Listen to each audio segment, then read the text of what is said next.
You know what I mean? It was just backed me into a corner. But I got a car stack with the cousin stack with Addison and Justin Jefferson. So yeah, I like that. I agree. Go ahead, Jordan. I agree. I'm trying to get as many like stud top tier guys stacks as possible. It's tough when you're in those, when you're bookending each round though. Yeah, it's easier with Allen because like with Hurt, Smith and Brown both go early. With Allen, you can just skip Diggs and then you get Davis Kincaid or Davis Knox or whatever late, right? And it's still decent. But then, like, does DeAndre Hopkins end up there? Right. That's the problem. I've just been randomly grabbing DeAndre Hopkins whenever I can, hoping he ends up somewhere good. Me too. I've actually stacked him with a few, like Mac Jones is my last quarterback, and kind of fun though. Yeah, I drafted him a Mahomes team the other day, and Hopkins happened to be there. I was like, this would be fun if it works out. What about stacking Jacksonville with Lawrence, with Ridley? Yeah, I like that one. That's one of like that and Miami are the two mid-range ones I've been getting the most. Love it especially because if Lawrence takes another step forward and then works his way into that elite territory, right? You're going to want him. He could be a top 5 quarterback this year, right? And I absolutely love Ridley, so that helps. Love what? Ridley. Oh yeah, but you got to pay for him. It's not like he's a big discount. No, yeah, but I mean, he's going like between the third and fourth. Yeah, mid round. to late third round. That's what I've seen. Yeah. Yo, what's going on, everybody? Welcome to the Stokastic.com MLB Strategy Show presented by Caesar Sportsbook. Got a new one today. I actually got a 50% profit boost on there today, and they're one of the few books that won't just limit you immediately. So they're even giving me a $125 max wager on that, which is unheard of in today's sports betting world with some of these sports books. Get into that in a second. I'll tell you how you can get a phenomenal bonus there. But I'm Dave Loughran, Lafayette_D on Twitter. Hit your boy up. Give me a follow. LOUGHY_D. And while you're there, follow Adam Scherer at Ship My Money DFS. He looks a little bit more lively, a little bit more spirited than yesterday. I mean, my God, what a drag that one was. How you doing, bro? Yeah, I'm good. I got a good night's sleep. Everything's good. Good. Yeah, I mean, did not get a good night's sleep the night before, I suppose. Did not. No. I have a 10:20 hockey game tonight, so I will not get a good night's sleep. And I don't know why I do it. They make every team, because it's men's league, play a few late games every season. But yeah, dude, that sounds brutal. It's not brutal in the sense that like you only get this many hours of sleep. It's that it's not good sleep because your heart rate's so elevated, like for such a long time that you get home, you're just amped up. Right. Well, and I feel like it probably sucks too, because like you have like those dead hours before the game where it's just like, what am I supposed to be doing right now? It's the worst. We go to the bar. Right. We go to the bar and we have I'll have a couple beers and I'll get some food, which doesn't exactly make things better. But what are you supposed to do? Are you supposed to sit around at your house till 9:30 at night? I'll fall asleep. Right. Exactly. That's what I was thinking. It was like by the time you get to the game, you're half asleep. Happy to have you guys with us. Hit that thumbs up if you haven't done so yet. Take a single second. Show us some love here. And the drill, atone for your sins. Bow down before the YouTube overlords. It helps us. It goes a long way. Otherwise, I wouldn't ask. Subscribe to the channel. Leave a comment down below if you're watching or listening after the fact. And of course, if you're in podcast form, leave a rating. Leave a review. We know you're out there. We still got a lot of people that listen in podcast form. So if you're not on YouTube every day and you want to check it out in podcast, subscribe to the pod, leave a rating or review. That stuff goes a long way for us. And I believe we'll be giving out a free month of Stokastic Plus Platinum to someone that leaves a rating or review next time we do the Stokastic Hall of Fame on Monday. So you'll be entered into that as well. Anyway, man, 15 games today. So I think what we'll do, as we usually do on these massive slates, if there's certain games that just aren't appealing, we're not going to spend a ton of time on them. Otherwise, we'll be here until the deeper dive starts. Yeah, and I'm not doing the deeper dive, so I'm not cool with that. Yeah, well, I am. So I don't want to be here until the deeper dive starts. But excuse me, in all seriousness, there's no actual reason to spend a ton of time on every game. It doesn't make any sense. You ready to dive into this? Yep. All right, let's start it off. Yu Darvish, Rich Hill, San Diego Padres, -190 on the money line in Pittsburgh, 9-run total in this game. I'll be throwing a lot to you today just for the sake of brevity in this one. So you guys, want to stick around and not have to listen to 4 hours. Padres, though, -190.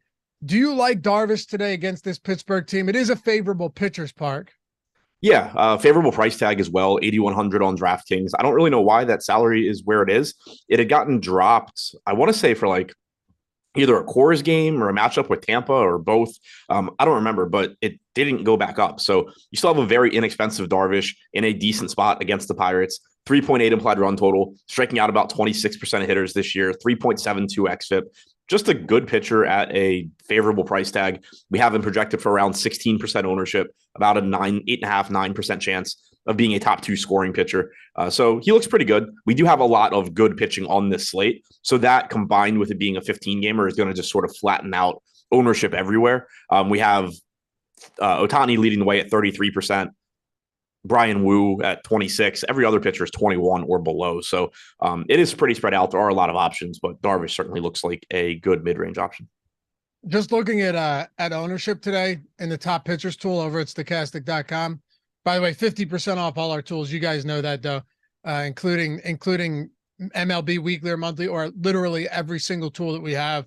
Stochastic Plus Platinum monthly, weekly for baseball, or if you wanted to go MMA, PGA, baseball, anything that's out there. It might feel like the dog days of summer, but there's still a ton of sports going on, and you're able to use these tools without having to worry about a bias, a personal bias, and injecting your own opinions and decisions into this. None of that, man. Just use the tools, win money, and take 50% off the top for everything, whether it's a week or a month, one sport or all sport. Link is in the description if you're wondering where these tools and where we're referencing is coming from. But yeah, from an ownership standpoint, Ohtani 33%, Wu at 26%. Darvish is up there at 17%. But again, today, you have just a ton of pitchers getting zero. There's probably 20 pitchers on this slate that are getting 3 or less % ownership. What's up? I said like almost verbatim the exact same thing you just said. And then you started, as soon as you said ownership and then started talking about the tools, I typed in chat that you were about to repeat everything I just said. Fuck. Damn. All right. I was trying to set that read up. Yeah, you accomplished that. All right, so we're on the same wavelength is what you're trying to say. Yep. All right. On the other side of this one, Rich Hill's strikeout rate is like pedestrian. It's fine. It's what is it, like 20%, 21% right now? Yeah, give or take. 21.1%. Yeah. He's gonna get. He still has that curveball that'll just lock you up, but he's not somebody that's going to inspire much confidence in you whatsoever. And it's not exactly the best matchup. He's getting no ownership at all. Outside of Darvish, is there any interest in Hill? And what do you want to do with hitting today?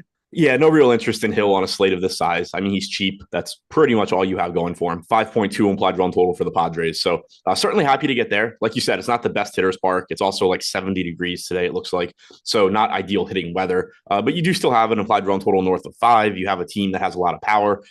They're not all super expensive either. Machado, Soto, Tatis, all priced up. But Ha-Seong Kim's pretty cheap.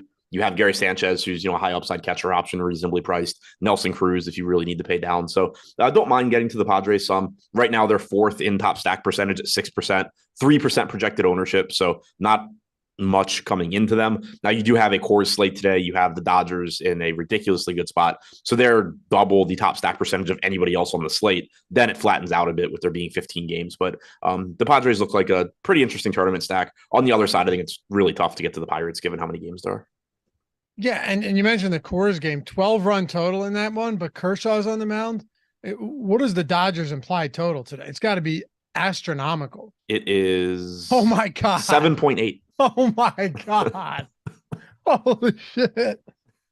That is crazy. Have we seen it?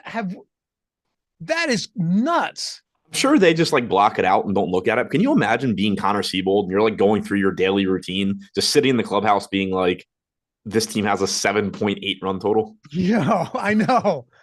That is an astronomical number. I don't care where you are. Right. 7.8 run total in Coors. Because I'm looking at it, I'm going, 12 run total with Kershaw on the mound? Like, this has to be huge. Yeah. Yeah, Josh had already messaged me today and was like, Siebold's facing the Dodgers. The Dodgers run totals are 1.5 higher than anybody else. Amazing. Let's you want to talk about any other bats or anything, or just move to Cincy and Baltimore? I think we can go to Cincy, Baltimore. All right, let's do it. So Andrew Abbott, Tyler Wells. Abbott's got some nice stuff, man. He's got some good strikeout stuff. Last time we saw him on the mound, I think was it against Milwaukee? Whoever it was, he racked up a ton of strikeouts. He got in a little bit of trouble early and then settled down a ton, ended up striking out 10. Sorry, Colorado, actually. Yeah. It's against this Colorado team in Cincinnati. Went 6, allowed 3, but had 10 strikeouts. He certainly does have strikeout stuff in good spots.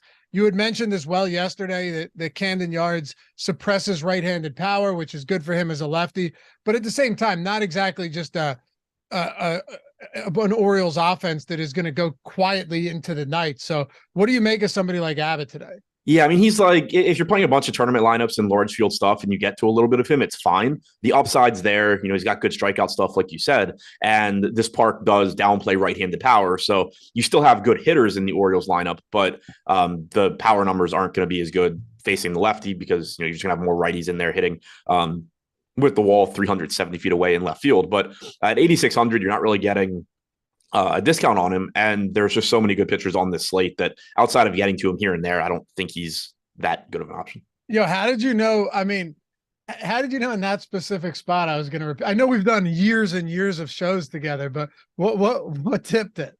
You said something like looking at the ownership and Ohtani, and then you went into your read. So when you said Ohtani, I knew you were about to just run through the pitchers like I just had.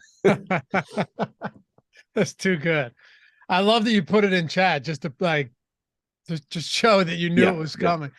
Tyler Wells. I was hoping you wouldn't see it because I didn't want you to stop. I didn't see it. Any interest in Tyler Wells? Yeah, I think Wells is pretty interesting here. $8,400 price tag is reasonable. He's been good this year. He's striking out 27% of hitters, 4.07 xFIP.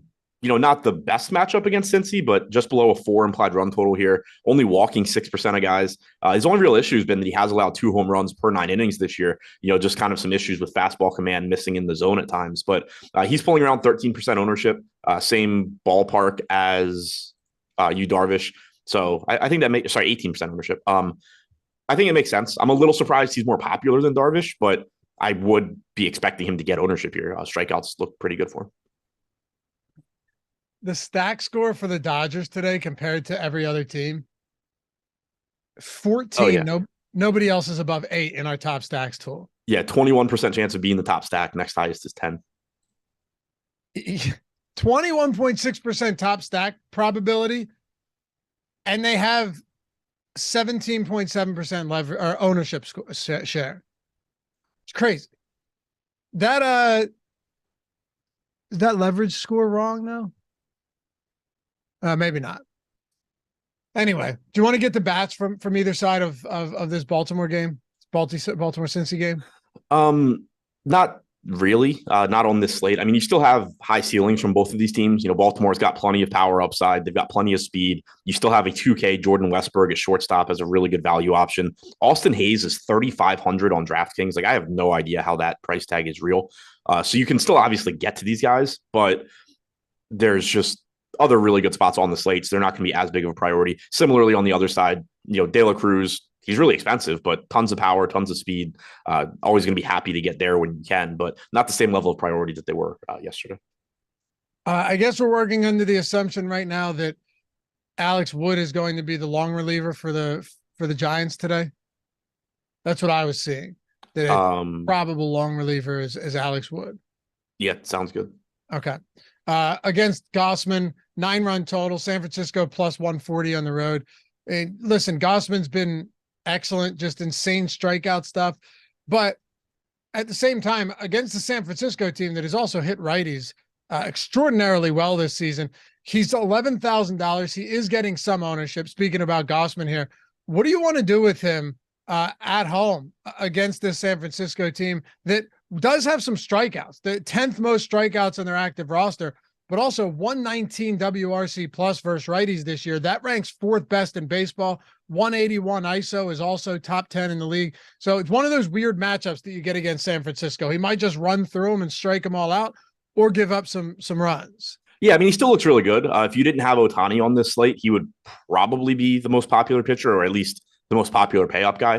With Ohtani being there, you're going to get more ownership coming to Ohtani at a very similar price point. But Gausman's great. And, the matchup is dangerous, like you said, but a 31.5% K percentage, 2.93 xFIP this year. The xFIP's like a half run better than Ohtani. Strikeout percentage is about a point lower. Walk percentage is lower, gives up fewer home runs, neck and neck with Ohtani as far as talent. And, there are strikeouts, like you said. Also, the nice thing is, the Giants are going to be running a bunch of really good lefties out there. Throughout his whole career, Gausman's not had issues with lefties because that splitter is so good. It's a really effective pitch against them. So it's not like he's somebody that it's really problematic that they're going to have a bunch of left-handed hitters. He has given up more power to lefties this year, 207 expected ISO, but still striking them out 29.3% of the time. So, yeah, it's a scary matchup, but still certainly interested in Gausman. I think we can ignore pitching from the San Francisco side, but what about bats for Toronto? Yeah, I think the Jays bats are somewhat interesting. Alex Wood's not terrible, but you do get a lefty in Rogers Center against all this right-handed power. I think that I'm a little surprised the implied run total is only 4.8, but it's a very high upside spot. At the very least, 2-man, 3-man stacks from Toronto. You're getting a lot of home run upside there. So far this season, a 229 expected ISO to righties for Wood, and he's getting a really big park downgrade going from the home runs in San Francisco, where it's basically non-existent, to the Rogers Center. Yeah, and he's had a couple of spots recently where he's just been completely blown up. So it'll be interesting to see what we get out of him today, assuming he's the guy. We haven't projected as that. I saw a few other spots that had him projected as the reliever here, or the probable long reliever. So we'll see. But yeah, Alex Wood could get tuned up in this spot. It's entirely possible. Looking at the rest of this slate, assuming you're good to move on from this game, pretty much Gausman and some Toronto bats. Yeah, that's how I see it. Let's talk about Milwaukee and the New York Mets. Julio Teheran and David Peterson. With Teheran, Julio Teheran has not been bad, but you don't have that upside. I had a massive strikeout bet on him the other day. That was what PointsBet limited me for. Not massive, but I mean, it was a decent size, 5-unit Julio Teheran under strikeout bet. The strikeouts really just aren't there in the sense that he's not getting a lot of swinging strikes. He did have, 5-6 strikeout game, but he's not missing a lot of bats. He's limited runs extraordinarily well, though. To me, this is kind of one of those spots where Mets bats don't look awesome, but Julio Teheran doesn't look great either. Yeah, I mean, you can debate, what he is in terms of limiting runs and if you want to take bats against him. But from a DFS standpoint, the strikeouts just aren't there. When, he does give you a good DFS game, it's very heavily luck-based and just not giving up any hits. We've seen the walks start to creep up as well. That's something that had plagued him earlier, during his first career. And then through his first couple starts this year, he hadn't been walking guys, but it's more likely than not you see those start to come back. I still just don't buy into him. Like, normally, if you're going to get a career resurgence from somebody, they're going to come back throwing harder, striking guys out, with improved mechanics now that it's just so easy to improve as a pitcher. But that isn't really the case with him. So I still don't really buy into it. You still have an implied run total near 5 for the Mets. The park isn't great for hitting, but not interested in Teheran just because of the lack of strikeout upside. Also a tough strikeout matchup against New York. And I am interested in the Mets because I still just don't buy Teheran being all that good. They're a secondary stack on this slate since they're not the Dodgers, but we have them right now middle of the pack in top stack percentage, getting about 3% ownership. So nothing too exciting, but a team I don't really mind getting to. Peterson's getting some ownership, and I mean, Milwaukee's just garbage against lefties. I mean, they really have not been good. 26.2% K rate on the season for the Milwaukee Brewers against left-handed pitching. That's 5th highest in the league on the active roster. Do you like him at 6,600 today? Yeah, if you need to pay down, I think he's fine. There is strikeout stuff there. So far with the Mets this year, 24.5% K percentage, 3.42 xFIP. We know the Brewers strike out a lot. It's a park downgrade for them. If you go back to the start of last season, 26% K percentage against righties for Peterson, 29.5% to lefties. This year, he's still at 26% against righties. You're likely to get a right-handed heavy lineup here, probably just Christian Yelich from the left side. So yeah, he does look good at that price tag. Again, there's a lot of good pitching elsewhere on the slate, so it's not somebody that you're necessarily just jamming into lineups, but we have him with a 10.5% chance of being a top 2 scoring pitcher, 18.5% chance of being a top 2 value, 21.5% ownership. So he does look like one of the better value options along with Brian Wu. How about bats though against him? I know this is just not a Milwaukee team that's fun to target, but Peterson has allowed some power already. You know, eight home runs in 39 innings, 1.85 home runs per nine this year. Are there any selective spots that we can get to just for bats specifically? Yeah, I mean, William Contreras, Willie Adames would be the two that stand out. Brian Anderson's cheap, but overall, I not that interested in the Brewers. It's not warm in New York. It's a good hitter, a good pitcher's park. Peterson overall, I mean, this year is still only a 169 expected ISO to righties. That's not nothing, but it's not like he's getting blown up. If you go back to last year, only a 127 expected ISO since the start of last season. So not really going out of my way to get to the Brewers. Anything else from this one? Nope. All right. 4 down, 11 to go. Miami, Boston, Sandy Alcantara, Garrett Whitlock. So I guess a good place to start here would be with Sandy Alcantara. You're talking about a guy here who looks like something might be wrong with it. I don't know what it is, or maybe. I mean, what do you see in him right now? Because it does not look good. And this is a guy who had pitched really well prior to this season. Yeah, so I mean, the strikeouts haven't been there. He's only striking out around 20% of hitters this year, 19.5%. The big thing from a DFS standpoint, and this is sort of offset by his salary coming down, but the big thing is the Marlins just haven't had the same leash on him this year that they did last year. This was somebody, last year where he was just throwing complete game after complete game or giving you 8 innings. This year, he's getting pulled between, around 90 pitches frequently. He hasn't thrown 100 pitches since May 19th. Partly, he's not pitching well, but also you've seen spots where he does pitch reasonably well and they still don't bring him back out. You look at the White Sox game, June 10th, so 3 starts ago, 7 innings, 1 earned run, 4 strikeouts. He left at 86 pitches. That's just not what the Marlins were doing last year. And he's never had great strikeout stuff. He's had better strikeout stuff than this year. But a big reason he was such a good DFS pitcher was just that he would give you an extra inning or two over anybody else on the slate. Sure. And you've seen them dial that back, which isn't surprising because there's a reason pitchers don't go much higher than 100 pitches frequently anymore. And it's because of the data suggesting that, they lose effectiveness. It's not good for their arms. It leads to injury. So it makes sense for the Marlins to be like, hey, let's stop doing that after doing it for an entire season last year. And it does, just bring down his DFS value in addition to him struggling overall this year, which may or may not have to do with how they used him last year. I have no idea. But 7,900 is a pretty inexpensive price tag, but it's a tough matchup with the Red Sox. And on this slate, you still have Peterson in a much better spot at a lower price tag with better strikeout stuff. You have Woo in a better spot at a cheaper price tag with better strikeout stuff. So it just becomes pretty difficult to get to him. And as a result, he's getting like 1% ownership. Any interest in Whitlock? A little bit. Not too much. Miami's not a terrible matchup, but they do get Jazz Chisholm back. He is one of, if not, Arise, I guess, is their best hitter, but Chisholm, one of their best hitters, kind of depending how you want to quantify it. Obviously makes the lineup deeper, more dangerous. The game's in Fenway, so it's a good hitter's park. 4.5 implied run total for the Marlins. Whitlock's a decent pitcher. Price tag is reasonable. So far this year, a 21% K percentage, 3.92 xFIP. It's just that you have so many pitchers on this slate. He's getting 1% ownership. If you wanted to argue that, he's not 20 times worse than David Peterson or 25 times worse than Brian Woo, then you're absolutely right. But, again, you're not just trying to make the most positively leveraged lineups necessarily. And most of the time you're going to be able to find low owned plays elsewhere where you're just going with Peterson or Woo because they project better in that price range. What about bats? Not a ton of interest. You do have a 5-run implied total for Boston against Alcantara, which is obviously high. It's a good hitter's park.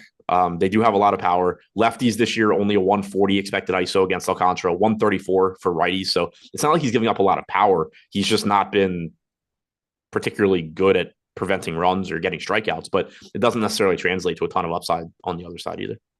Go ahead. As far as Miami goes, Whitlock has had power issues with lefties, 207 expected ISO. I'm not going out of my way to get to Miami, but if you want to, throw some Jazz Chisholm in lineups, I think it makes sense. We can talk about Minnesota at Atlanta here. 9-run total. Minnesota plus 130 on the road. Joe Ryan, Bryce Elder. Ryan getting no ownership here. And of course, you're going up in a very difficult matchup against this Braves team. And he's also very expensive today. So that plays a role in this. What about Bryce Elder? Just knowing that Obviously, there's some power in this Minnesota lineup, but there are some strikeouts as well. Bryce Elder, not a powerful strikeout guy. I think he's at like 20, 21% on the season, but it's a decent strikeout matchup. The problem here, though, you look at that price point. If you're paying for Bryce Elder, you're going north of $9,000 in this spot for a guy with a 20% K rate. Yeah, that's the tough part. I mean, Minnesota's active roster has about a 28% K percentage against righties, so they will give you strikeouts. But Elder's been a solid pitcher this year in terms of run prevention, 3.66 xFIP, giving up less than a home run per 9 innings, doesn't walk a lot of guys, but he's only striking out 20.8% of hitters. And the problem on a slate like this is that you have so many good strikeout pitchers. So like he's going under-owned at 1%, but it's really tough to really want to prioritize him when you look at pitchers around him. You know, even Taj Bradley is $200 more. Tough matchup with Arizona. He's not getting any ownership, but at least he gives you huge strikeout upside. You have Kershaw for $500 more. Granted, he's in Colorado. Gallen's got a tough matchup with Tampa Bay for $700 more. But then you also look to guys below him. Yu Darvish is $1,100 less. Tyler Wells is $800 less. Both of those guys have strikeout percentages 6 to 7 points higher than Elder, and they're in perfectly fine matchups. So I think it's tough to really get to him too much just because strikeouts are so important in DFS, and he's priced at a point where it's more so for his ability to prevent runs than his ability to get strikeouts. You know, it is a 9-run total in this game. Totally understandable that we could be looking at some bats here, but I don't know. Like, is there anything that really stands out? I think getting to the Braves here, not exactly the cheapest team either. The value score is through the floor on our top stats. Literally zero. Yeah, it's literally zero. Getting to Minnesota, another one, like Bryce Elder is not bad. He just doesn't have a ton of upside. Minnesota getting 3%, slight negative leverage here, 2.3 stack score. Yeah, there's a 9-run total, but there's 15 games and a lot of 9+ run totals out there today. Yeah, exactly. I think if you're going to this game, it's really difficult to pinpoint anything that you're targeting specifically. It's not like Bryce Elder has drastic splits where he's giving up a bunch of power to one side of the plate. Joe Ryan is obviously really, really good. 143 expected ISO to righties, sub 100 to lefties, much higher K percentage against righties. If you're going to this game, I think it's simply that it's the middle of or late June in Atlanta. It's going to be like 90 degrees. The ball's going to carry and you have a lot of power. So it's not like, oh, well, this sets up really good for really well for Matt Olson or for Acuna. It's more so just, hey, there's a lot of talent here. There's no ownership coming in. Maybe they'll just have a massive game. That's obviously possible. But outside of that, it's really tough to make a case for any of it. And on a 15-game slate, there's going to be a lot of spots where it's like, you know, I really like this spot. This spot projects really well. And so you're just going to get Atlanta and Minnesota pushed down a bit. All right. I'm with you.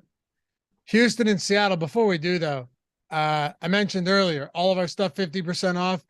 If you're someone that, you know, is sitting around and you're like, listen, I want to check these tools out, but not in the position to do like 60 a month for everything or 30 a month for everything right now, even getting the 50% off. The lineup generator is $4.48 for your first week. And, you know, you see a lot of nonsense out there where it's like, oh, yeah, you know, use this tool and you're guaranteed to win, right? Like we're guaranteed to win this. We don't ever say that stuff.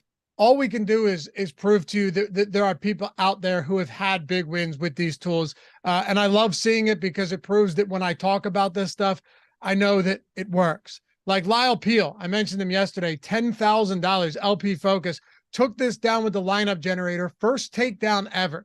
Dude gets the lineup generator and goes out, rips off a $10,000 win.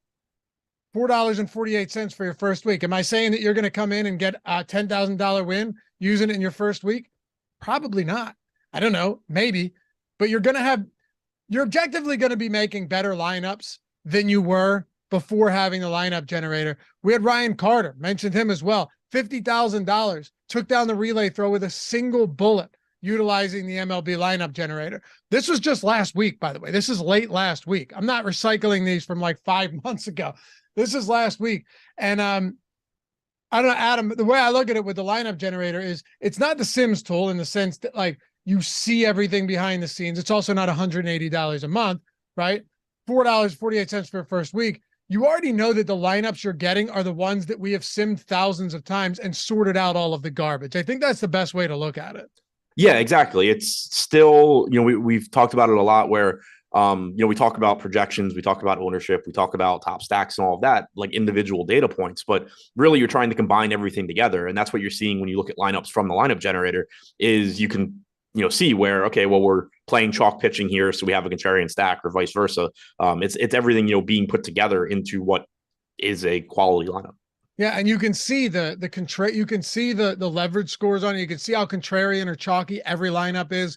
You can see the optimal projection for every single lineup. You can upload all of them to CSV, discard the ones you don't like, save the ones you like. You can use it's optimized for mobile too. Come home from work, you're taking a dump. You're like, let me pull up the lineup generator and get some lineups in. You don't even need research in that front. But if you want, you can swap players out. You can lock players. You can set your stack type from, 5-3 to 5-2-1, the 4-4. A lot of flexibility, but also that if you don't do anything anyway, you're getting all of the best lineups, all of them projected top 1% after we filter out all the garbage. So check it out. Whether you're playing with a big bankroll or not, it doesn't matter. Shit, even if you're playing for $2 a day, what is there to lose at $4.48 for your first week? Link's in the description. Link is in chat if you guys wanted to check it out. And if you love it, stick around. If not, you've spent $4.50 in worse places over the course of a week. I can assure you that this is well worth checking it out. Lineup generator, check it out. Link in the description and in chat. All right, let's move this one forward. We've got Houston and St. Louis. Framber Valdez.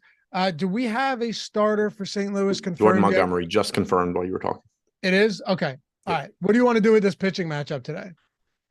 Not too much. Not a great strikeout matchup for Montgomery. He is 7,200. He is a solid enough pitcher. We did not have him in, I don't think, when we ran our top pitchers tool. So, we did. 5% ownership, 6% chance of being top 2 pitcher. That makes sense at 7,200. Again, solid pitcher. Astros lineup is weaker without Alvarez. Bottom of the order is not that great, but the top of the order and the middle of the order still doesn't strike out a lot. They do still have good hitters. So pretty much a secondary option there. And then with Valdez, he's another one where on a lot of slates, this is somebody you're getting to a ton. He's a really, really good ground ball pitcher, really good at preventing runs, getting soft contact. That's always been the case. His strikeout numbers are up this year as well, striking out 26.7% of hitters. Normally he lives around like 21 to 22%. So it's good to see that. Doesn't give up any power. 2.82 xFIP is actually better than every pitcher on the slate except for Taj Bradley, who, obviously kind of a limited sample for him. But the problem is just that the Cardinals aren't going to strike out a ton, but you also have Ohtani on the slate. You also have Gausman on the slate who aren't that much more expensive and strike guys out at a much higher rate. And then you have that 8K tier where you're getting comparable strikeout stuff for a lot less. So if you happen to land on Valdez here and there, that's fine. He's still a high upside pitcher that, is good at preventing runs, has solid strikeout stuff, but it's not the easiest matchup against this Cardinals team. And it's kind of an awkward price point. Do we want to take any interest in any hitters from this game on either side? I don't really see it. I mean, it goes without saying, if you get to like Altuve, Bregman, then great. Same for like Goldschmidt, Arenado. Yeah, but like I there's so many other good hitting spots. Yeah, exactly. And Montgomery's a solid enough pitcher. It's not like, it's not like he's a lefty that just what's his ISO versus righties this year? 185. Yeah, and 320, 331 xWOBA, which it's not good, but it's not terrible. Yeah, it's perfectly like media. Like you're not running the other direction from taking right-handed hitters against him, but you're not actively seeking them out on a 15-game slate. Yeah, that's a good way to look at it. Detroit and Texas. Matt Manning, Martin Perez, 9-run total here. Detroit getting a 2-1 win yesterday in Texas, but I think was it a 2-1? Whatever it was, they won. They're plus 180 again today, though. No, it was like 7-2 or something. I thought that's what I'm saying. I think I mixed the games. That's why I said they did win though. Yeah, they definitely scored runs. Yeah, there was a 2-1 game out there. Was it the Baltimore game? No, that game was 10-3. That's wrong. What was the 2-1 game? Milwaukee and the Mets. Maybe. Yeah, it was. Yeah, that's right. I knew there was a 2-1 game out there. I know it was that one because I had a good amount of Verlander, but I also had a lot of Milwaukee, and Milwaukee loaded the bases in the first inning with 1 out. And I was like, oh, this is going to be great. And then they didn't score a run and did nothing the rest of the game. Manning and Perez, I don't really know how much time we need to spend on pitching here, specifically with. Okay, I mean, fair enough.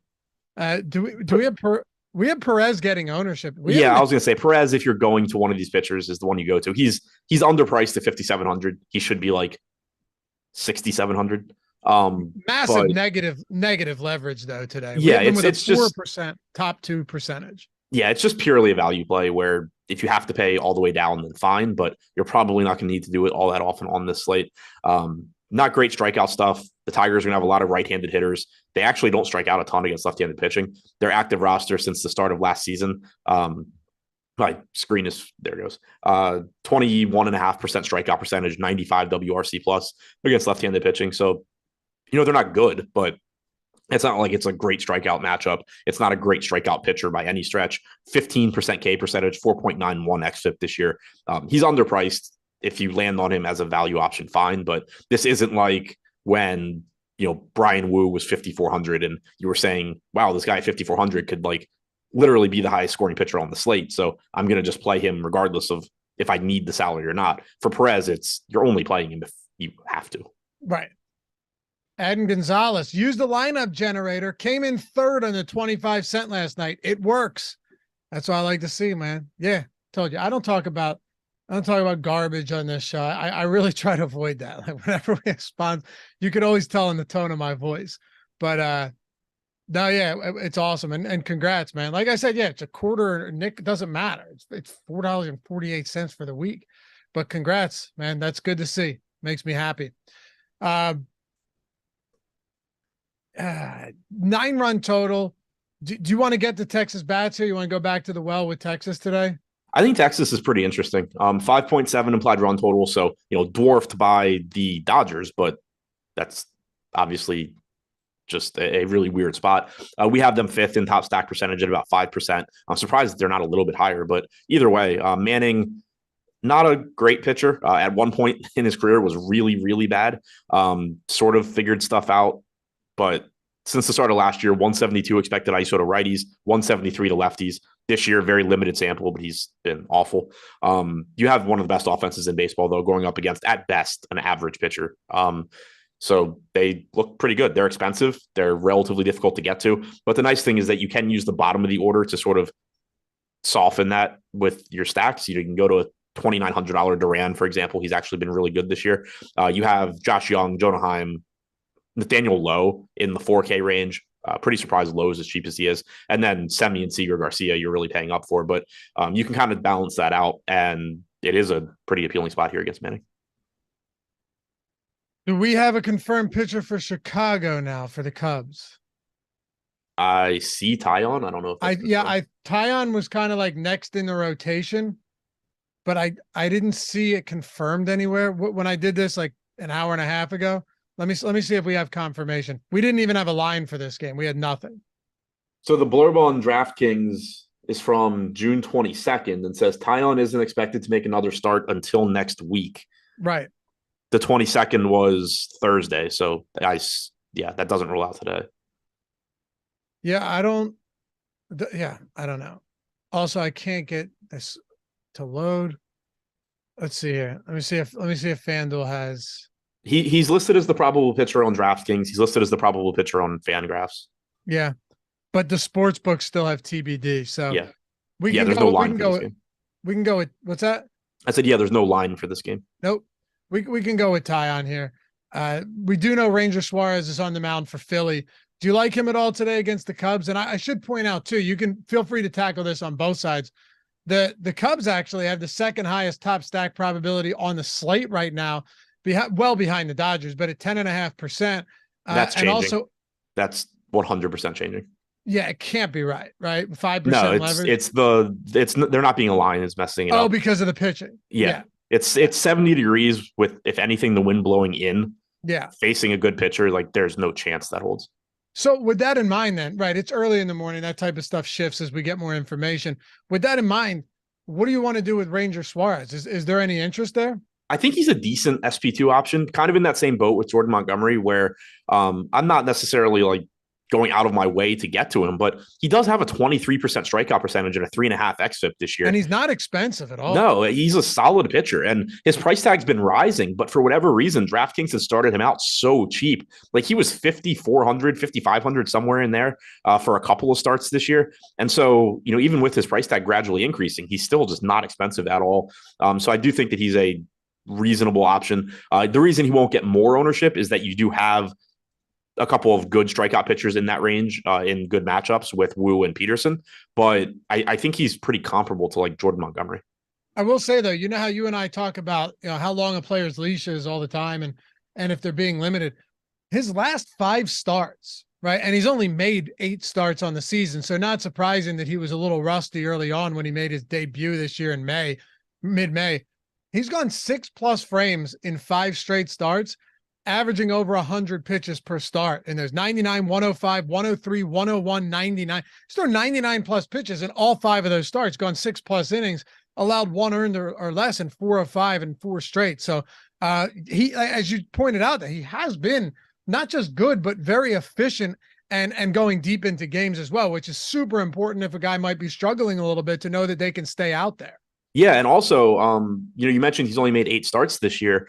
And so, like, obviously, the fewer starts a pitcher has made, the more you should kind of take their year-to-date stats with a grain of salt. But the teams he's faced this year, like, he's putting up very good numbers. Like I said, Colorado, the Cubs, Diamondbacks twice, the Mets, the Nats, who suck, the Dodgers, and the Braves. Like, the Nats are...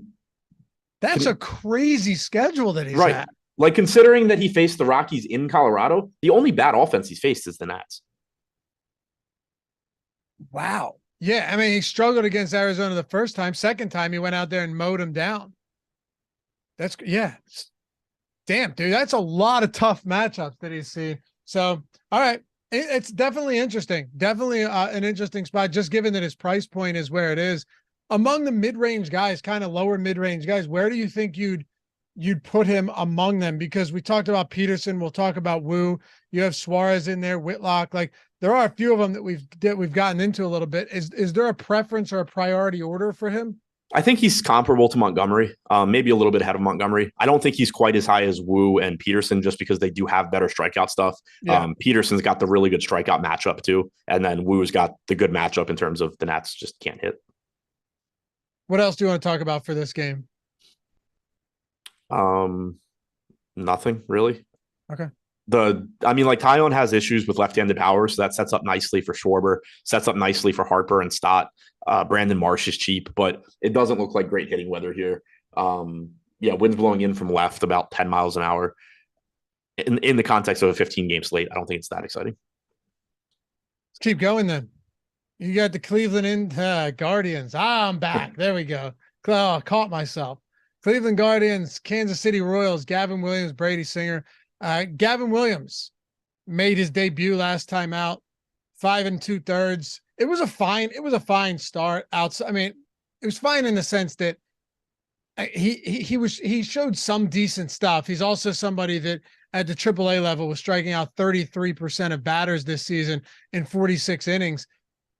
Going up against Kansas City today, do you see any viability in a spot like this with Gavin Williams, or is there just too much decent pitching? Because he's getting a little bit of ownership, not a lot, but 3% right now, but he's $5,900 against the Royals. Yeah, it's kind of both. I don't think he's really that necessary, but he is underpriced in a good matchup. If you need to pay down, perfectly fine. He probably shouldn't be getting a quarter of the ownership of Martin Perez. They should probably be a lot closer. Gavin Williams at AAA this year, 46 innings pitched, struck out 33% of hitters, projects for a 22 to 24% K percentage in the majors. Kansas City's not very good offensively. They also don't have Pasquantino anymore. Against right-handed pitching this year, 24.5% K percentage, 96 WRC plus on their active roster. So, if you need to save money, Williams is perfectly fine. And really, it's the same thing for Singer on the other side. Tough strikeout matchup against Cleveland. He has struggled this year, which was surprising. I expected him to take a step forward after being pretty solid last year. That hasn't been the case, but he's $5,200. So both of these guys just sort of fit into that. They're not great. I don't really want a lot of them, but they are underpriced and not getting ownership. So if you need to save money, they're fine. Okay. Where else do we go from this game? After this, we got 5 more to go. Not a lot to see here, I don't think. Okay. I mean, it's warm in Kansas City, so there's that. But, if you get to like Prado, Witt, Perez, Melendez, I never mind that. Anybody that watches the show is aware. Jose Ramirez is going to look good constantly. Josh Naylor looks fine. But again, 15 games, there's a lot to like elsewhere. Crazy to see that we have that Cleveland stack ownership as high as we do right now. Yeah, that has to just be driven by like Ramirez. You would think so, right? And 4% top stack probability only. No, they're just popular. Yeah. Okay. 20% coming to Ramirez, 14 to Naylor, 12 to Jimenez, 12 to Kwan, 12 to Bell, 10 to the other Naylor, 10 to Brennan, 9 to Rosario. I mean, they're cheap. I don't understand why they are like the second highest owned stack. Yeah, second most popular stack. Pretty crazy. Yeah. I mean, Singer does have a 240x ISO against lefties. So there's that, he's been bad. It's warm. They're cheap, but they also suck. Yeah. And right. It's not there's just a lot of good. Go ahead. Yeah. And there's a lot of, good spots to get to. I just like, I'm not saying that like they're a bad spot. They look completely fine. It's just like, there's a lot of spots that look completely fine. So I don't really know why they're the ones that everybody's getting to. Yeah. The one thing that stands out is just simply that, 1, Singer's not good. 2, Cleveland's active roster strikes out at the lowest clip in the league versus right-handed pitching. So they're going to put balls in play. Right. But I mean, that's pretty much all you can ask. At that point, you just have to hope that those balls have eyes and they end up getting hits out of them, because we know that while they don't strike out, they're not exactly mashing balls every single day. It's kind of a weird spot, but yes, they are very popular. I mean, look, if we get up close to lock, and Cleveland's ownership is that high from a stack perspective, my guess is that being underweight on them probably would make sense. Yeah, because again, it's not to knock them. Like, I understand that it's a good matchup and they're cheap, but there's just so many other teams that look very similar. Also, over the last 3 years, home run park factor for lefties in Kauffman Stadium, 3rd lowest, only better than Busch Stadium in Comerica. Again, it is warm, so the ball's going to carry a bit better, but it's not like this park's doing you any favors from a power standpoint. Talk about the Dodgers and the Colorado Rockies. Yo, man. Before we do, though, I mentioned taking advantage of my 50% profit boost on Caesars today, actually giving $125 max wager, which with profit boost on DraftKings, they'll give you $10, and then I'll go to place a bet and they'll tell me that I can use $1 of that 10. It's ridiculous. Like, so many of these sports books, first of all, take your bonuses wherever you can. That is the number one thing. Adam and I talked about this when sports betting first came online in Maryland, like just getting an opportunity to pounce on every single bonus. Even if like, I think it was Bet Rivers that got you, limits you in the first 5 days, it doesn't matter because you're still getting the $1,000 risk first bet insurance.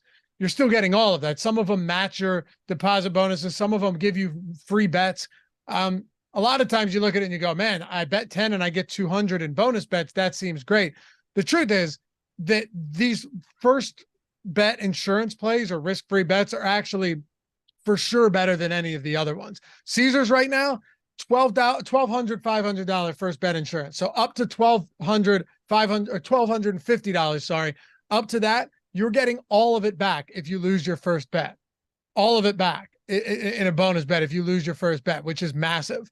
But more so, if you're sports betting, if you are someone that sports bets, especially leading up to the NFL season, you're getting ready for this. Maybe you're betting golf or baseball, and you're not saying, all right, I'm going to exploit every bonus on every book that I possibly can. You're doing it wrong. Like, you want to be on every book.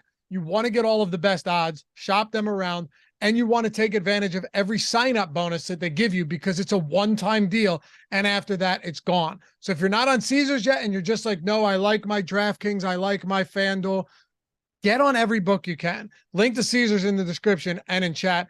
$1,250 first bet insurance over there. If you're not there, and it's up to that. It doesn't have to be. If you put $200 bet down for your first bet, you get it all back if you lose. If you win, you just doubled your bankroll or whatever it was from when you started. Link in the description and in chat. Get on every book that you can. Use OddsShopper, use BetPro, crush these books, and then we'll move on to the next one when they limit us. Of course, must be 21 years or older to gamble. If you or someone you know has a gambling problem, please call or text 1-800-GAMBLER.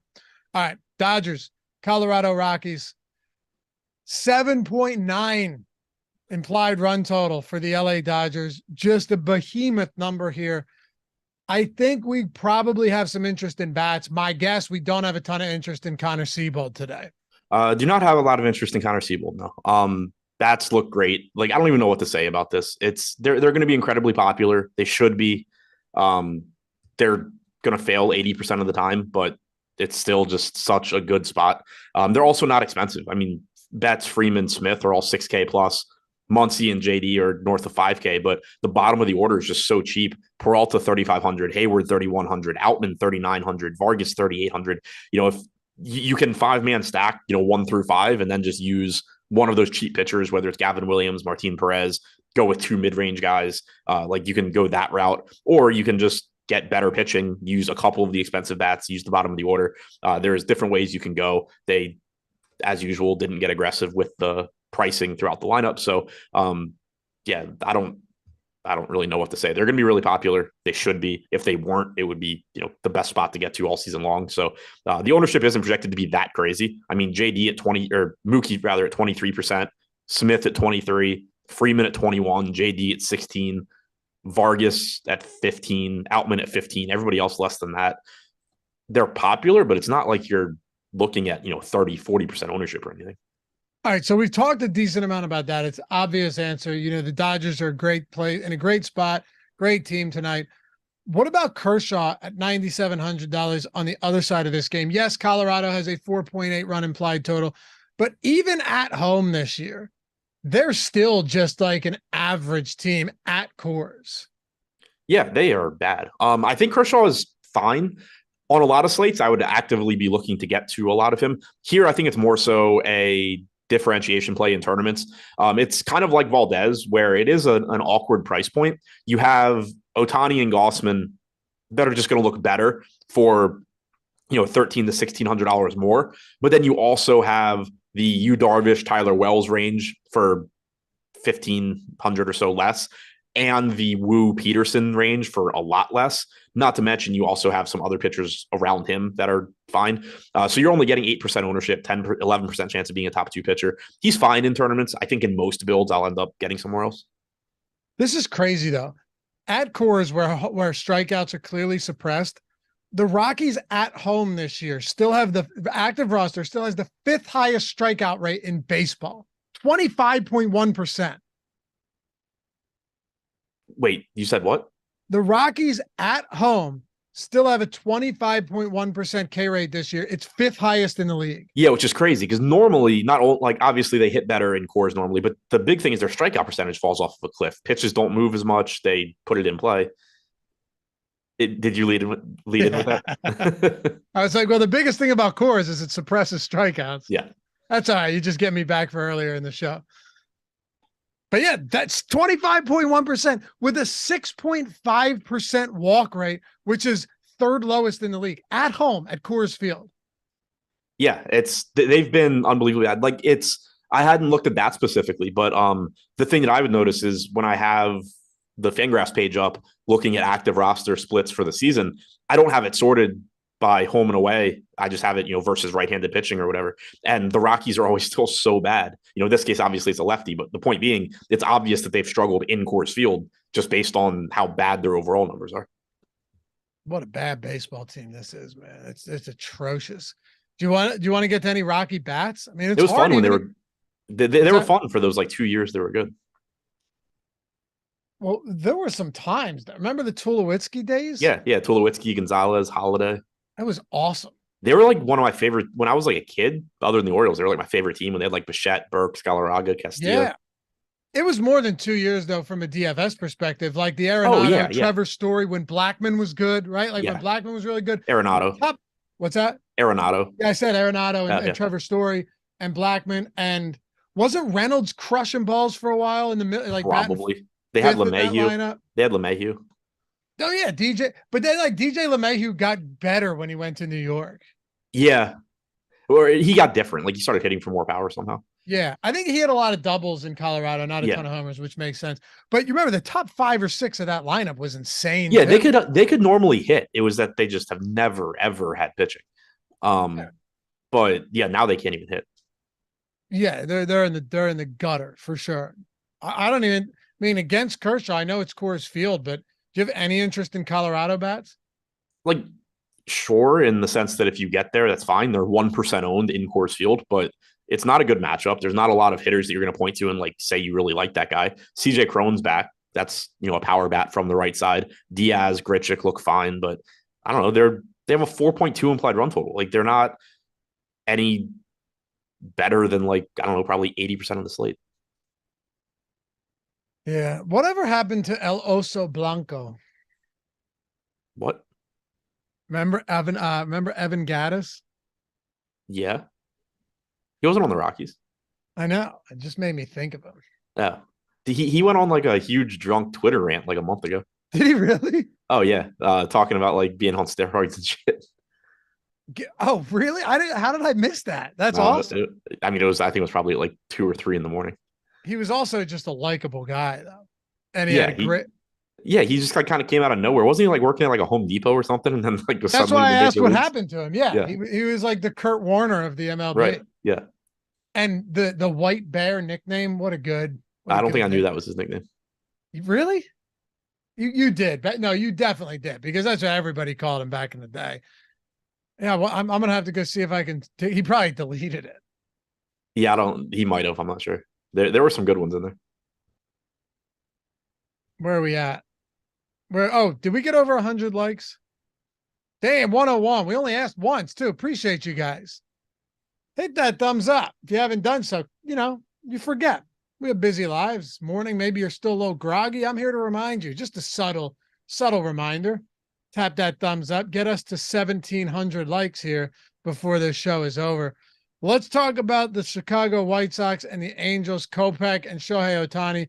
I'll toss this one over to you because there's a lot to get to with Ohtani, or there isn't, and he's just the best pitching option on the slate. Yeah, I mean, he's certainly one of the best. We talked about it a little bit when we got to Gossman earlier, but highest strikeout percentage other than Bradley and Wu, who haven't been up the whole season, at 32.6%, 3.47 xFIP.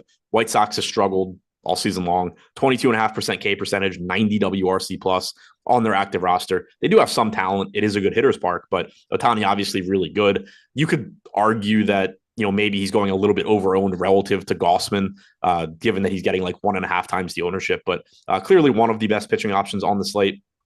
Not a ton to say there. It's Shohei Ohtani. He's really good. That all goes without saying. We have him projected just shy of 2 points higher than Gossman. So same range, but still clearly ahead of Gossman. On the other side, Kopech has been mostly solid this year, especially recently after, I think, fixing some pitch tipping issues. There is strikeout upside, but not really somebody I think you need to get to that much on this slate. 8,800. So he's more expensive than Darvish and Wells, which makes it tough to prioritize him. He's getting 2.5% ownership, 7% chance of being a top 2 pitcher. If you just, land on him in large field tournaments, again, the upside's there. It's fine, but not going out of my way to get there. Man, Reed Detmers was just electric last night. Yeah. Yeah, my best lineup last night had him and Cease, so it was climbing late for a while. But yeah, I was going to say both of those guys just absolutely fantastic. Detmer's strikeout stuff really is. I mean, it's continuing to improve. Yeah, but, yeah. 3 games in a row, he's gone relatively deep too. Yeah. Earlier in the season, you were lucky to get 5 1/3. Yeah, they were like, it was early in the season, unless he was like really, really, really pitching well, they were just not letting him get through the lineup a third time. Now it seems like they've loosened up on that. Do you have any interest in bats? Not really. You can't roster Ohtani as a hitter, so that obviously sucks. Trout, Moniak, Drury, Renfroe, those guys are all fine. But nothing that really stands out here. For the season, Kopech's allowed a 225 expected ISO to lefties with a 30.8% K percentage, 207 expected ISO to righties, 23% K percentage. So there is power upside here. It is a good park. Again, not being able to roster Ohtani the hitter certainly hurts. If you mini stack them, grab 2 or 3 guys, try and get a couple home runs off Kopech, I think that's fine given the power upside. But from a full stack standpoint, I don't think they look that great. Let's talk about the next game here. Tampa Bay, Arizona, two quality teams, Taj Bradley, Zach Gallen. Taj has got some sick strikeout stuff as well. There's no doubt about that. This is another guy who struggled to go deep into games, but last time out, we saw him against, who was he again? It was Baltimore. Yeah, Baltimore went 6 innings. The thing is, though, this guy goes 6 innings on 83 pitches at him, and he was cruising through this Baltimore lineup. 8 strikeouts, no problems whatsoever. The game before that, 4 1/3 innings, 11 strikeouts. But, if you're going 6 almost flawless innings, he gave up 3 hits, 1 run, didn't walk. All he gave up was a solo shot. 8 Ks, cruising, and then you're out after 83 pitches. Don't get me wrong. He has excellent strikeout stuff, but I think your ceiling is capped with a guy like Taj in the sense of 83 pitches in 6 innings. Right. Yeah. I mean, the most he's thrown in a game this year was 90. That was the first game he's gotten through 6. The strikeout stuff's certainly there. I've mentioned it a couple of times that, he hasn't been up the whole season, but 34.5% K percentage is the highest on the slate. 2.74 xFIP is the best on the slate. He's been really, really good. The matchup against the Diamondbacks is tough. So you have the workload concerns, and then you also have an Arizona team that's difficult to strike out. They're above average offensively. And you're paying 9,400 for Bradley. So he's not getting much ownership. If you want to just hope that he strikes out 10 guys in 6 innings, great. But the price tag and just the abundance of good pitchers that are either a little bit more expensive or less expensive, I think just kind of makes it difficult to get to him. And the same goes for Gallen on the other side. Another good pitcher, but you're paying nearly 10K on a slate with a lot of good pitching to take somebody against one of the best offenses in baseball. If you want to get there just because he's good and he's not that popular, fine, but he's not going to project as well as a lot of these other options because of the matchup. I don't think bats look great though either. I mean, maybe a couple Arizona bats, but even Tampa with Zach Gallen, he's not allowing really any power to speak of this year. 0.55 home runs per 9. Just on the whole, everything looks pretty good for him outside of not having the highest ground ball rate in the league, but he's not given, I don't know. I don't see a ton as far as bats go in this game. No, me neither. I mean, it's 2 good offenses, 2 good pitchers. If this were like a 6-gamer, this would be a really interesting game where you're saying, well, the pitching's not getting ownership, the bats aren't getting ownership. Somebody, kind of has to win out. But on a slate of this size, it's just pretty likely still that, you can have everything here just be decent. The hitters are decent, the pitchers are decent, and nothing's great. All right. 2 games to go here, and then we'll take a look at the pre-contest sims. We already got them loaded. Jordan loaded them up, got them ran, so we'll hit on that to close out the show. Yankees minus 135 against Oakland, in Oakland, 8-run total here. How much do we need to say about either side of this pitching matchup? Not too much. Johnny Brito's cheap. He's facing Oakland in Oakland, so there's that. Not getting any ownership. I don't think he's like that much worse than Martin Perez if you need a pay down guy, but still not like you're going out of your way to get to him. Blackburn's actually a decent pitcher at this point, but 7,700 on this slate, probably not that interesting. He does have a 25.5% K percentage, 3.78 xFIP. If you buy into those strikeout numbers, then he would actually look pretty good here. The Yankees offense is watered down without Judge. They get a negative park shift. I think it's likely strikeouts for Blackburn come down, probably not to the point that they were earlier in his career. But you probably see it kind of level out around 21, 22%. So again, smaller slates, I could talk myself into it. Here, I think it's pretty tough if you're getting to Blackburn not to just, find a way for that to be Yu Darvish or Tyler Wells or go down to Wu or Peterson. Oakland getting, 1.1% ownership in the top stacks tool. Not a lot there. Yankees getting 2.3% against Blackburn. Not much there either. This game feels like one on a 15-game slate overall, not just the pitching that doesn't have a ton of appeal. Yeah, 62 degrees, it looks like in Oakland.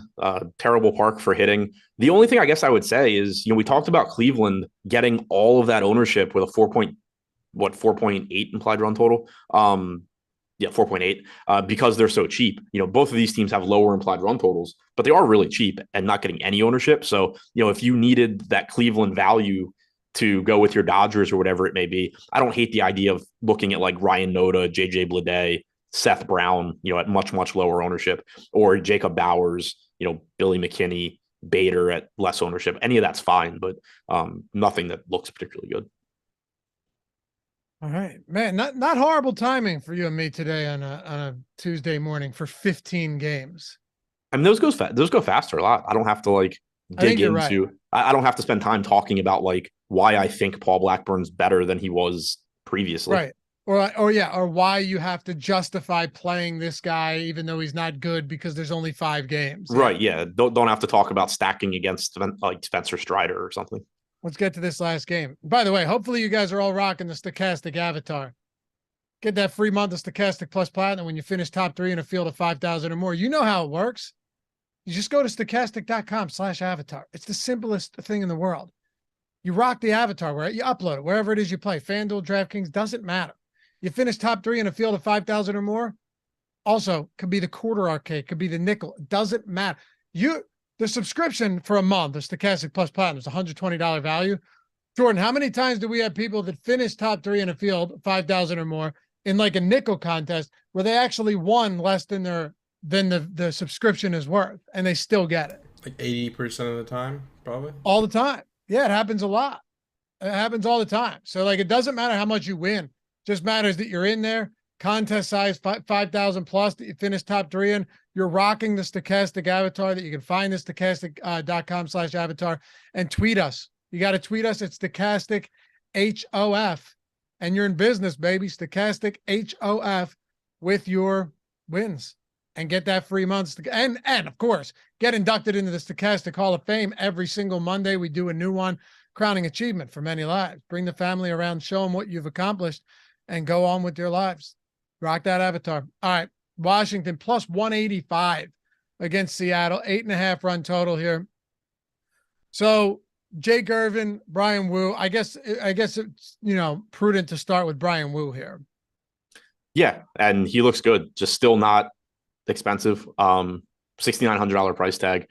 Not a good strikeout matchup, but a good matchup overall. The Nats can't hit. Active roster against right-handed pitching this year, 91 WRC plus, only an 18.5% strikeout percentage, but that's just not as big a deal when you're talking about the $6,900 price tag. Wu's been solid through his first couple major league starts, put up good strikeout numbers at AA this year. There's probably going to be growing pains sooner than later for him, just because that is a big gap in terms of talent, a big jump in terms of talent from AA to the majors, but perfectly fine getting to him here. I like the price tag. The matchup's good. The park is good. One of the more favorable pitchers parks in baseball. 34% K percentage at AA this year in 44 innings pitched. I think he's one of the better value options on the slate. Okay. How much interest do you have in Irvin? None. What about Seattle bats today against Jake Irvin? Is there anything that stands out there right now? Ownership.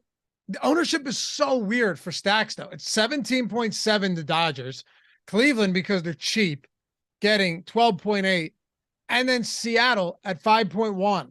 Like, it just falls off a cliff after that. So Seattle's in a sea of other teams at this similar ownership. Yeah, and it's not a good park to hit in. They do have a lot of power upside here. None of the hitters on the Mariners are projected for more than 8% ownership, and that's Julio Rodriguez and Teoscar Hernandez. One negative for them is that Irvin has actually been good against right-handed hitters. 132 expected ISO, 326 expected WOBA. So at least, pretty solid at limiting power. And this park is not good for power, but you still have a 5.2 implied run total. You have a lot of just really good hitters in this lineup. 197 expected ISO to lefties with just a 14% K percentage. So Cal Raleigh and Jared Kelenic in particular, Mike Ford to some extent as well, but Raleigh, Kelenic are going to look like pretty good one-offs or mini stacks. And then you just get, Rodriguez is really good. Hernandez has a ton of power. Suarez has a ton of power. So I think they're a decent secondary stack, but the park definitely hurts. Let's wrap it up with this. Appreciate you guys hanging out with us. Every day we look over the pre-contest sim in the new lineup simulator for MLB. Hey, maybe you're not in the position to take advantage of it yet. All good. If that's the case and you're waiting for maybe a win, because it's not a cheap tool. It's a powerful tool.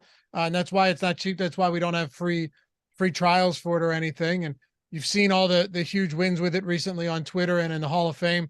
But that's why we're doing this, to look at it, give you an idea of what we're looking at for today. Adam has his video every single day on YouTube. He uploads it to Twitter as well. So you got a lot of ways that you can take advantage of this, even if you're not in a position right now to sign up. If you want to, links in the description and in chat, as always, for the MLB lineup simulator. But let's take a look at this first, Adam. So we have 15 games today. I'll go to you. Where do you want to start? Which one of these tabs do you want to start with today? Hang on, I can't even see it. We got the lineups, player ROI, stack ROI. Yeah, start with lineups. I'm still trying to make it visible. All right, we're gonna start with lineups here. So, okay, Brian Wu, Martin Perez. Just looking right now, the highest simmed ROI as far as lineups go is that Gomes, Freeman? Yo, look at the YouTube screen. It's crystal clear on the YouTube screen. That's what I was doing too. Yeah. So I'd ignore this one because we have the messed up Cubs. Oh, right. Okay. So, well, it looks like the Cubs are going to, you know what? It looks like the Cubs are just going to give us considerable trouble for all of this sim right now. Yeah. Oh yeah. they are showing up a lot. Yeah. That's a problem when you don't have a confirmed pitcher when we ran these before the show. Yeah. So, hang on, go to select the top 150 real quick.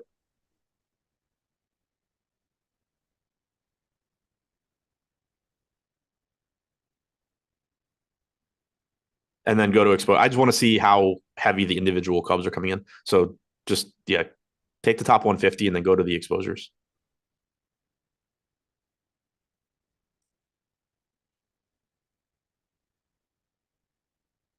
Now you are. And sort by exposure. No, it's good. So it's interesting that it's still the Cubs hitters actually aren't coming at the top. I thought they might just be like completely breaking it, but I've mentioned it a lot in the Sims videos I do, that if you see a team like that just like constantly being jammed to the top, there's a good chance that either that there's some sort of a mistake somewhere. In this case, it's just that we don't have the Cubs line, but that is an example of like you can look pretty quickly and assume that like something went wrong and you need to check it. Right. And yeah, like you said, this isn't a mistake. It's just the fact that we didn't have a starting pitcher. Go to stack ROI just for a second. I want to see whatever. I mean, Chicago's going to throw everything off, but I am curious just to see what it looks like. Yeah. So only getting 42 of them for obvious reasons, but it makes sense. What do you think this would look like if the Cubs, Adam, were right? 75% Cubs stacks? Yeah. I mean, I think the Cubs are going to that's 75% ROI. Oh yeah, right. Yeah. Which is even more insane though. Right. So I think that you're going to get the Cubs just disappearing. The Dodgers are going to move up. And then I think you're going to get pretty flat stack exposures with the exception of the Dodgers. Yeah, I think so too. It'll be interesting. We can run this later. You're going to have the video coming out anyway, so everyone can watch that on the YouTube, right here on the Stochastic YouTube. You can watch it on Twitter as well, where Adam uploads it. Sometimes that's easier because it's a short video. Thanks you guys for hanging out. As always, very fun show. 15 games. We're in and out, all things considered. Remember, 50% off the lineup generator, $448 for the first week. What do you got to lose, man? Outside of money, right? Or 50% off all of our tools.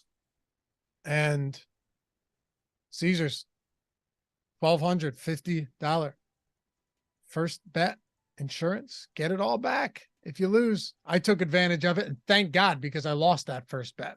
We'll see you guys back here for the next one. Deeper Dive live before lock coming up later tonight. Appreciate you tuning in. Follow Adam at Ship My Money DFS, me at Lafayette_D, and we'll see you Wednesday morning on the MLB Strategy Show right here on the Stochastic YouTubes.